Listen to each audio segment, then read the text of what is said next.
Hello dear friend, today we are going to look how you can be able to set up hotspot using your laptop or your computer, and you don't need any external device or any other software to do this.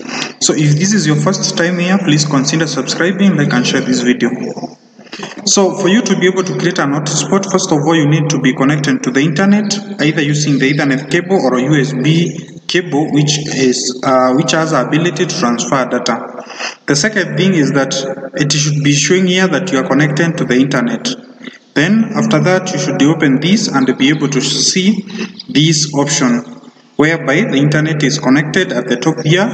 You can use it if you are connected to the Wi-Fi or to the Ethernet cable.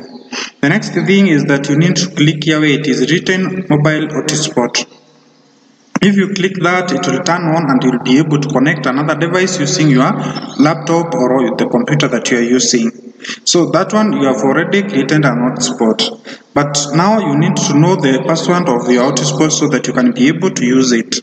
So for you to do that, right click on that button. It will pop up a menu where it will pop up where it says go to the settings. Click go to the settings. After you click go to the settings, you can be able to see that network name, that is the hotspot name, and also the password of the hotspot. Also you can be able to edit if you need to do it. For example, you can change this to any name you wish, and also you can change the password so that you can be able to secure your network and everyone can be connected through your access. Thank you so much. If this helped, please consider subscribing, like and share this video. Thank you.